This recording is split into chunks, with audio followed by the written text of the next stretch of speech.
Next week is just special, my mom said gently. You being there would ruin that. My dad added, You've changed, Claire. You don't fit anymore. I didn't argue. I didn't cry. I just nodded once and walked out. That night, I logged into the booking portal. By morning, every reservation they made with my money no longer existed. The Italy dream trip collapsed before their bags ever left the hallway. It wasn't always like this. There was a time I believed I was part of something maybe not cherished, but included. A daughter, a sister, a piece of the puzzle, even if that piece was worn around the edges. I used to tell myself that family didn't always show love the same way, that maybe all the one-sided birthday planning, the endless errands, the way I always paid for dinner without anyone reaching for their wallet, that was just my role. Quiet support, reliable Claire, the one who had it together. And I did. I worked hard, I provided. Not just for my kids, Emma and Nolan, but for the whole family. When Rachel's husband lost his job, I slipped cash into an envelope under the guise of a forgotten gift. When Dad's truck broke down, I co-signed the loan. When Mom wanted to renovate the kitchen for her 60th birthday, I covered the granite. No one ever asked directly. They didn't have to. They knew I'd say yes, and I always did. 6 months ago, we were at our usual Sunday dinner. Mom's baked rigatoni, bubbling on the table, the air thick with parmesan and expectation. Rachel was juggling her toddlers. Mark was buried in his phone. I was trying to keep Nolan from stabbing a meatball with his straw while Emma folded napkins into cranes. That's when Mom clinked her wine glass with a spoon and said, voice dreamy and wistful, I've always wanted to take the family to Europe. You know, before the kids get too big and everything changes. She glanced around the table like she was offering magic. Just imagine it, Florence the Amalfi Coast, real gelato. Rachel clapped like a child, and even Dad's eyes lit up a little. Then came the pitch. Rachel and Mark are a bit tight on money right now, she said almost casually. But you, honey, with that new consulting contract, you could make this happen. She made it sound like a gift I could give, not something she was taking. It would mean everything to us. I didn't hesitate. I should have, but I didn't. I nodded. Yeah, let's do it.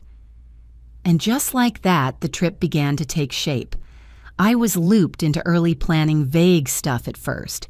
General dates, rough cities. Nothing official, nothing detailed. Then slowly the updates stopped coming. I assumed they were busy, that I'd be looped back in, that eventually someone would say, Hey Claire, here's the finalized itinerary. What do you think I imagined us wandering cobblestone streets? Emma's hand in mine, Nolan running ahead. I pictured messy gelato stains, sunburned shoulders, wine in the piazza while the kids giggled nearby. I imagined Emma's drawings of the Trevi Fountain, Nolan learning to say ciao with an accent so thick it made us laugh until we cried. But then, nothing. For weeks, no updates, no questions about dietary needs, no double-checking passport info. I told myself it was just delayed communication. Maybe Rachel was planning a surprise. I told myself a lot of things. Until that afternoon in my sunroom, when the truth arrived via a simple, careless mistake. Rachel must have forwarded the wrong email. It landed in my inbox while Emma painted beside me, her fingers smudged with yellow and coral sunlight, catching in her curls. Nolan was napping under a pile of couch blankets. I was scrolling lazily content, sipping lukewarm tea, until I saw it. Subject line final itinerary, Italy trip. I opened it without thinking, curious, and then I stopped breathing. There it was, every detail, every booking, every name, Mom, Dad, Rachel, Mark, their 2 kids, no Claire, no Emma, no Nolan. It was like looking at a family portrait and realizing you'd been edited out.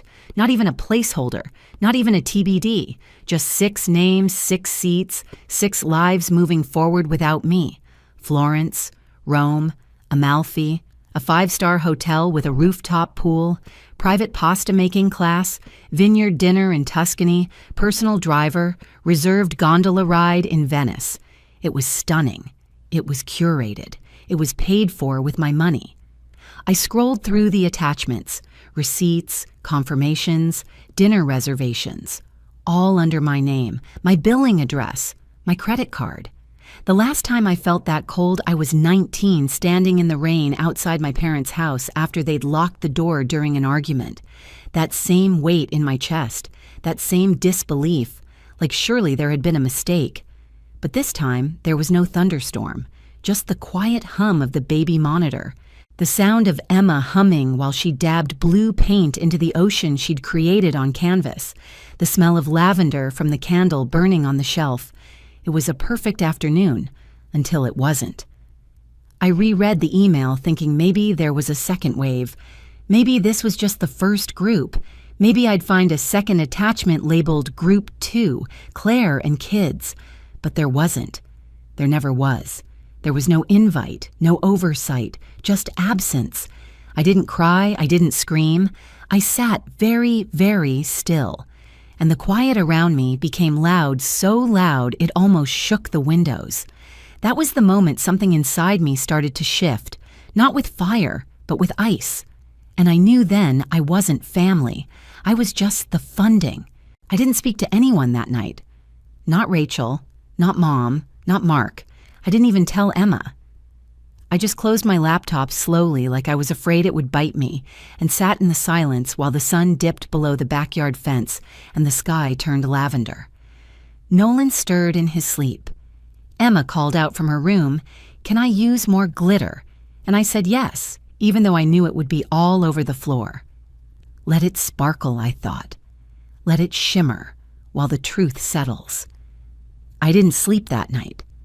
I lay in bed staring at the ceiling, my heart thudding in a rhythm I didn't recognize, the kind of rhythm that usually comes right before something breaks. At 2:17 a.m., I got out of bed, padded barefoot into the kitchen, and sat with a mug of chamomile tea I never drank. The itinerary stayed open on my phone. I kept rereading it. Like maybe one line would shift, like maybe the universe would whisper, "Just kidding, here's your spot." It didn't. There was no error, just precision. I looked at the total trip value, $22 and $487.44, all processed through my accounts, every flight, every hotel, every guided tour. I remembered the day I sent that money, wiring it on my lunch break while waiting for my coffee order. Rachel had texted me a heart emoji afterward. Just that. No words, just the shape. I stared at my bank statement for a long time. Then I looked around the house, at Emma's rainbow magnet art on the fridge, at Nolan's dinosaur figurines scattered on the rug, at the worn spot on the armchair where I sat each night reading with them. And something inside me whispered, they don't see us, not as people, not as family, just as a resource. I didn't cry. I didn't even feel anger, just this slow, cold awareness crawling up my spine. This understanding that I was not merely forgotten, I was erased, deliberately. And that's when the plan began to form. It didn't come all at once. It was like a fog, lifting bit by bit, a quiet clarity. I wouldn't scream. I wouldn't argue. I wouldn't demand a place at their table. I would flip the table. I waited for Sunday, our sacred tradition, family dinner. Always the same, Mom's rigatoni Rachel's overtold PTA stories, Mark scrolling silently Dad, pretending to care about golf stats no one asked for. They didn't know I knew. That was the power. I dressed as if nothing had changed, casual, warm, approachable. Emma wore her sunflower dress. Nolan brought his toy truck. I made brownies from scratch. That was always my thing, bringing dessert. Sweetness on the surface. Mom greeted us at the door like usual, kissed Emma's cheek, complimented my scarf, pretended the trip wasn't days away. The betrayal danced in the air like invisible smoke. Dinner unfolded like a performance, but I knew the script now. I waited until halfway through the meal, waited for Rachel's story about how exhausting being the glue of the family was, waited for Dad's sigh about how expensive everything is these days.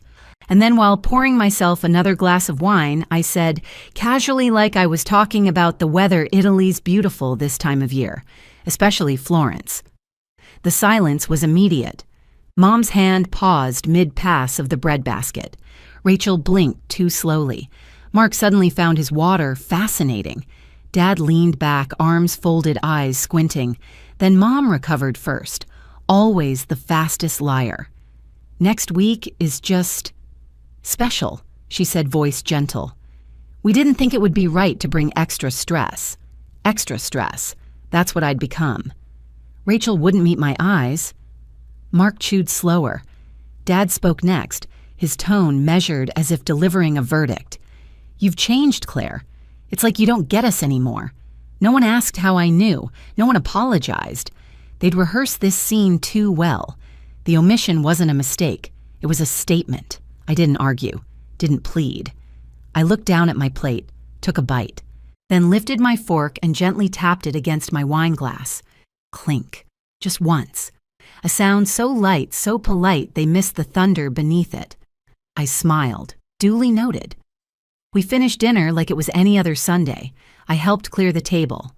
Emma hugged Grandma. Nolan giggled at the dog, and when we left, I said, "Thank you for dinner," like I meant it.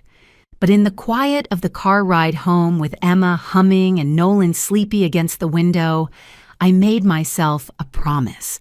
They would never erase us again. That night, while the kids slept and the house exhaled, I sat down at my desk. I lit a candle. I pulled up the itinerary. I opened my bank statements, and I made a different kind of list. Not of dreams, but of cancellations. The strange thing about betrayal is how quiet it can be. No slammed doors, no screaming matches, just a shift, a stillness, like the air thickens and you start to see the world in sharper contrast. That night, I didn't rage.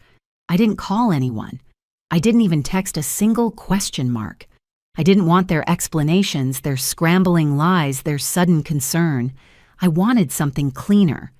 So I brewed a cup of mint tea, Emma's favorite, and turned on the playlist she made for our girls' mornings. Soft, acoustic, gentle harmonies. Background noise for a storm they'd never hear coming. My laptop opened with a soft click. The screen glowed like a lighthouse in the dark. I pulled up the email Rachel had forwarded, the one with the words, "Final itinerary," stamped across the subject line like a dare. Every detail was there. Every receipt, every booking, every reservation, and every single one in my name. They hadn't even tried to hide it. Their arrogance was their weakness. I started with the flights. First class direct from LAX to Rome. 3 adults, 2 children. Non-refundable, they thought, but they were wrong. I clicked cancel. Refund initiated. Reimbursement pending. The account mine. Then the hotels. 2 suites in Florence for 3 nights each. Spa access. Rooftop dining. Champagne on arrival. I logged into the booking portal. The reservation sat there smug waiting. Canceled. I didn't rush. I took my time. The Amalfi Coast boat cruise gone. The high-speed rail passes between cities flagged and refunded. The private vineyard tour in Tuscany, complete with gourmet picnic and vintage wine pairing, reversed. Every tour guide, every dinner, every driver they'd lined up, canceled, disabled, locked. And with each click, I felt lighter. It wasn't vengeance. It was math. Just arithmetic. They used my card, my name, my generosity, and I was just correcting the equation. Next came the digital cleanup. I logged into the travel portal I had set up when Mom first pitched the trip. It was supposed to keep everything organized. I had used my email, my billing info, my password. Classic Claire, always the organizer, always the one who makes things happen. I changed the password, removed their email access, locked the digital passes, deactivated the QR codes, reported all unauthorized names to the car service company. By 2:48 a.m., the entire trip had been unraveled like a silk ribbon pulled from a tight braid. The silence in my kitchen was absolute except for the faint click of the dishwasher finishing its final cycle, a fitting ending. I went to bed and slept like a stone. The next morning, Nolan asked for pancakes. Emma wanted to make waffles instead. We compromised with toast shaped like dinosaurs. It was peaceful, intentional, ours. At exactly 8:03 a.m., my phone buzzed. Mark unblocked the account now. I stared at the screen, then smiled. Calm, clinical. Replied, sorry. I guess I'm just too different now. Then came the flood. Mom, Claire, what did you do? Rachel. Photo of her daughter crying. You're being cruel. The kids were excited. They don't deserve this. Neither did mine. I didn't reply. I made coffee, braided Emma's hair, helped Nolan find his lost sock. At 6:10 p.m., I knew they were supposed to be boarding. At 6:12, Rachel texted, why are we being denied boarding? 6:15, Mark. Did you cancel the flights? Then the phone calls started. I watched the screen flash with names, ignored them all. I pictured them standing at the gate holding their designer luggage dressed in coordinated travel outfits. Mom barking at an agent. Dad pulling out a credit card that couldn't resurrect the vanished reservations. Rachel whisper yelling Mark, pretending to stay calm. Meanwhile, I was in the kitchen with flour on my hands, Emma giggling as she rolled out pizza dough, Nolan sneaking cheese from the bowl, music playing. Laughter echoing. The house smelled like garlic and peace. They had erased me, so I erased the trip. By Sunday, they were home, less than 48 hours after they were supposed to be sipping espresso in Florence. No Facebook photos, no airport selfies, no Italy dreams hashtags. Just silence. At 3:47 p.m., the doorbell rang.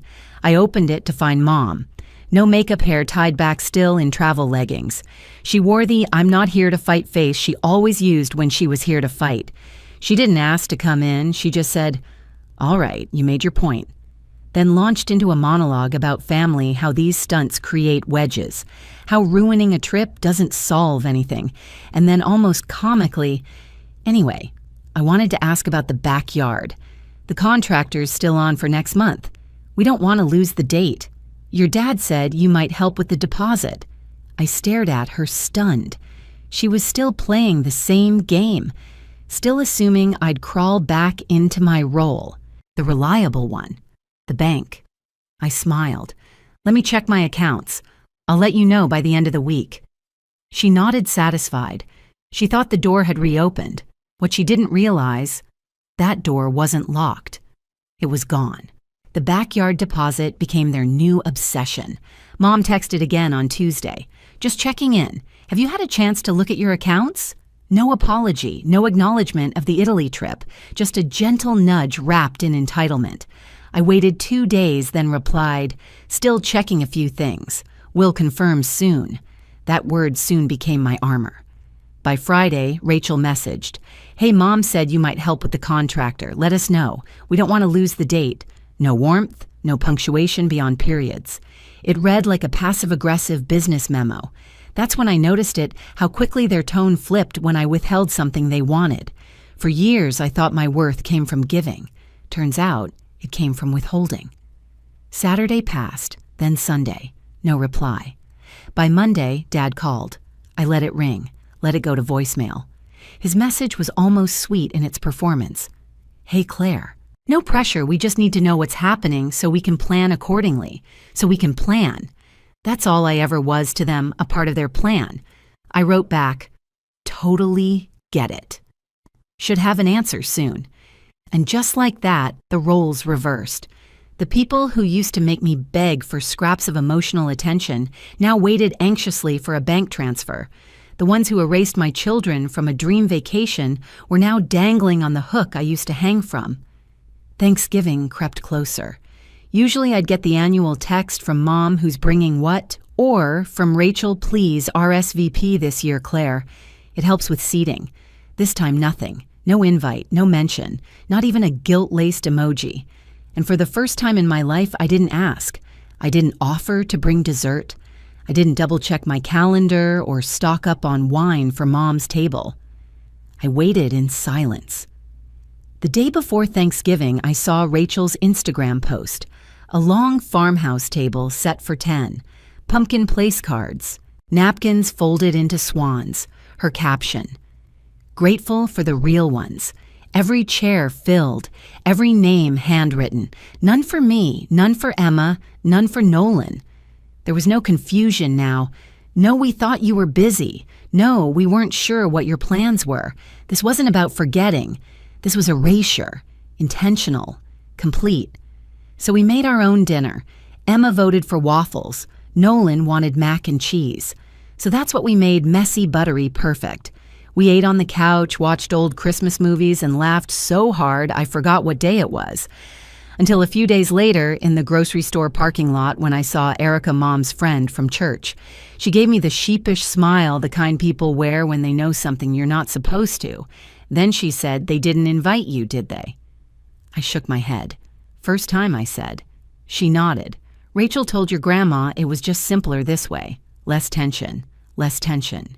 As if my children and I were static on the family radio, background noise they'd decided to switch off. Christmas came. I didn't check my phone, didn't wait for a text, but a neighbor sent me a screenshot of Rachel's holiday post. The whole family in matching pajamas. 5 stockings above the fireplace. 5, not 6, not 7, just 5. No Claire, no Emma, no Nolan, not even a stray stocking tucked in the corner out of politeness. And this time, I didn't cry. I didn't even feel hollow. I felt clear. They weren't just excluding me anymore. They were deleting me. That night, I whispered out loud, "Let's see how it feels when the silence goes both ways." Mid-January, a plain envelope arrived. No return address. Just my name in my mother's shaky handwriting. Inside a folded letter and a check, 2 paragraphs. That's all she wrote. Paragraph 1. We're reaching out to repair what's left. Paragraph 2. Enclosed is your share of the Italy trip since you didn't attend. The check was for $3,600. I laughed. Not because of the number, though yes, it was insulting, but because they still believed this was about money. As if refunding the cost could erase the sting of being told your presence would ruin it. I didn't cash the check. I pinned it to the fridge with a glittery magnet Emma had made in kindergarten, right next to Nolan's snowman drawing. 3 days later, Mark texted, "We need to talk." Ignored. Then Rachel Grandma's in the hospital. "She's been asking for you." I froze. Grandma. The one person who never forgot birthdays, never made Emma or Nolan feel like extras, the one who stayed out of the drama. I called the hospital to confirm. It was true, not life-threatening, just observation. But she'd asked for me twice. I drove up that night. When I walked into her room, she looked up from her pillow and smiled like I hadn't missed a single holiday, like I wasn't a ghost. "Claire." She said soft, "You okay, honey?" And for the first time since all of this started, I told someone everything. Not with venom, not with fury, just truth. How they asked me to fund the trip. How I said yes. How I found out I wasn't even included. How they said I would ruin it. How they looked me in the eye and pretended it was kindness. She closed her eyes, breathed out slow. "That's not what they told me," she said. "They said you refused to go, that you got angry and canceled everything out of spite." I shook my head. That's not even close to the truth. She opened her eyes again, and there it was, the sadness, the recognition. "I'm so sorry, Claire. I don't know what's wrong with them." That was all I needed to hear. One voice, one thread of clarity. And that single truth unraveled everything they'd tried to spin. The fallout was immediate. Less than an hour after I left Grandma's hospital room, my phone lit up like a slot machine finally hitting jackpot. Except instead of coins, it poured guilt. Mom. "Did you seriously go behind our backs and tell Grandma some twisted version of what happened, Rachel? She's old Claire. She doesn't need this stress. What is wrong with you, Mark? You're turning people against their own family. This is toxic behavior." There it was, again toxic. The word they always used when I stopped being convenient. But I didn't reply. Because I didn't have to. They weren't angry I told Grandma the truth. They were terrified someone finally believed me. Terrified their version of the story, the one where I was crazy, vindictive, cold, was no longer airtight. I had pierced their narrative, and I had done it without screaming, without confrontation. Just honesty. Just presence. The next day, the rebrand began. A group text arrived from Mom, Dad, Rachel, and Mark like a PR firm had drafted it in haste. Effective immediately, we'd like to move forward with more transparency and unity. We're hoping you'll be part of some future plans. Let's reconnect soon. No apology, no ownership, just marketing language for manipulation. A few hours later, Rachel followed up with her own message. Hey, been thinking. Maybe we could all meet up for coffee next week. Just talk. No pressure. The same woman who erased my daughter's name from a Christmas stocking now wanted a latte and a chat. I replied Tuesday at 10 a.m. Works. See you then. She responded within seconds. Yay, I'll buy. But Tuesday came, and at 9:41 a.m., I sent, sorry, last-minute work meeting. Can we reschedule? She said she understood. Let's touch base later this week. We didn't. 2 days later, Mom texted, would you be able to pitch in for the gravel delivery? It's just $300 to cover the shortfall. I replied, let me check some things. I'll circle back. I didn't. Saturday, Dad texted, firewood prices are up. Can you help cover for winter? I replied. Send me the link. I'll look into it. He did. I didn't. Every time they followed up, I mirrored them. Their old tone, their old tactics, polite but non-committal, friendly but void of substance. I became them, and it worked better than I expected. Rachel went quiet first. No more emojis, no more check-ins, no coffee reschedules. Then Mom's texts got shorter, spaced out. Eventually they stopped. Mark unfollowed me on Instagram. A man who once sent 10 texts in a row about vineyard bookings couldn't handle silence.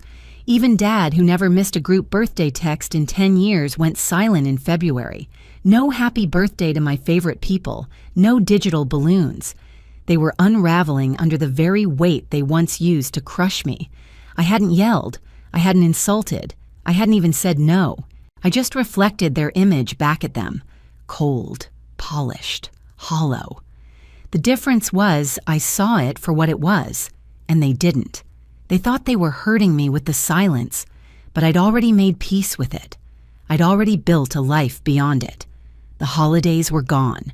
The trip was gone. The money was off the table, and so was I. Then came March. Another envelope, same handwriting, wobblier this time, inside the same check they'd sent months ago, uncashed, returned, and a note in Mom's voice that dripped with strategic softness. We're hoping to reset. Your father and I are thinking of selling the house. The proceeds might go into a shared family account for future needs. We'd like you to be part of that vision. That vision. There it was again, that soft coercion. Guilt disguised as unity. Manipulation packaged as legacy. I didn't respond. 2 days later, Rachel called. Not texted. Called. I let it go to voicemail. Her voice was syrupy, overly chipper. Hey, Claire. The kids miss Emma and Nolan. I've been thinking about what you said. Maybe it's time for a real reset. Let's meet soon. Then the twist. Mom and Dad are serious about selling the house. We were thinking the money could help build something future-focused for all of us. Would love your input and your help setting it up. Your help? There it was. The real ask. They didn't want repair. They wanted access. So the next morning, I took the check they'd returned, slipped it back in the envelope, sealed it, and dropped it in the mailbox. No note, no emoji, no drama. That was the end. Not with a bang. Not with a monologue. Not even with a slammed door. Just a sealed envelope and a walk down my driveway. Weeks passed. Nothing.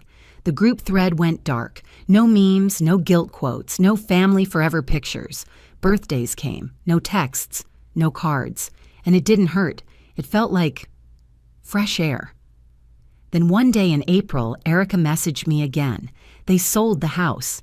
Moved somewhere smaller outside the city. No invite sent your way, I assume. I replied, nope. Not this time. And I didn't want one. Because for the first time in years, I wasn't waiting for a seat at their table. I'd built my own. That spring, I took Emma and Nolan on a road trip up the coast. No itinerary, no bookings made months in advance, no matching travel outfits or content-ready photo ops, just a duffel bag, a playlist Emma made called Ocean Vibes, and the kind of joy that doesn't need to be documented to be real. We stopped in Monterey first. walked barefoot along the shoreline while Nolan shrieked at seagulls and Emma collected pieces of sea glass, whispering to each one like it held secrets. We stayed at a tiny bed and breakfast with squeaky floors and homemade biscuits that left butter on your fingers and warmth in your chest. The walls weren't soundproof. The towels weren't monogrammed. But the laughter was loud and the peace was absolute. No vineyard dinners, no rooftop spas, just greasy fish tacos eaten on the hood of the car while the sky bruised into sunset and the waves clapped like applause. It wasn't luxury. It was freedom. I could have taken them to Europe, funded 10 more trips, bought 5-star suites in Florence. I still had the money. The contract was thriving. My calendar was booked solid for months ahead. But instead, I chose something they couldn't quantify. I chose presence. Nolan fell asleep that night with sea salt still tangled in his curls. Emma wrote in her journal by the window legs curled beneath her, drawing the cliffs we saw near Big Sur. And I sat there sipping lukewarm tea, realizing something terrifying and beautiful at once. I didn't miss them. Not Mom, not Dad, not Rachel, not the group texts, not the passive-aggressive potlucks, not the calendar invites masked as obligations, not even the illusion of family. I had made peace with my absence. They cut me out to protect their comfort, but I stayed out to protect my children, and in doing so, I gave them something that mattered more than heritage or photo albums. I gave them truth. I didn't lie to them about what happened. I didn't poison their minds or ask them to pick sides. I just lived better, louder in joy, softer in pain, clearer in boundary. I showed them that love doesn't come with price tags or conditional invitations. That family is not about blood. It's about safety, about who claps when you win, about who makes space when you hurt. They learned that through me, not because I was perfect, but because I was honest. Mother's Day came. No card from my parents, no flowers, just a quiet Sunday morning with Emma bringing me breakfast in bed, burnt toast with strawberry jam and a note that said, "You make everything feel okay." That note meant more than 20 European tours ever could. June arrived, then July. The silence from my old family didn't hurt anymore. It became background noise static I didn't need to tune into. When I saw their names pop up on social media, it was like watching reruns of a show I used to follow. Familiar, predictable, no longer compelling. One day in early August, a mutual friend messaged me, said she ran into Rachel at a wedding. She seemed small, she said. Bitter. Said she hasn't heard from you in a while. I didn't reply, not because I was being cruel, because I didn't need to justify peace, not anymore. The check Mom sent, the one I mailed back, it never returned to me again. No replacement, no message, just another item filed under closed accounts. Eventually, the pings from Rachel and Mark stopped. Dad never reached out again. And Mom, well, I think she finally understood. She used to say, "Claire, you're the rock of this family." I used to think that was praise. But rocks don't bend. They get stepped on. They stay silent while others build empires on top of them. I'm not their rock anymore. I'm my own. And for the first time in a long time, I don't feel heavy. I feel held by the laughter in my house, by the hand-drawn cards, by the salt in the air when we drive to the beach on a Tuesday, by Emma asking, "Can we make glitter waffles for dinner?" and Nolan adding, "with whipped cream." A lot. By the simple fact that I get to choose peace every single day. They erased me, over and over, quietly, casually, with a smile. So I returned the favor with silence. Not out of malice, out of mercy, because some people only understand your value when they no longer have access to it. And by the time they do, you've already built a life where their approval doesn't echo anymore. They stopped clapping for me. That's okay. I learned how to clap for myself. Have you ever been erased by the people you loved most? Share your story in the comments. And if you felt this one in your bones, hit that like button and subscribe. We've got more stories to tell, and this time they end with you reclaiming the pen.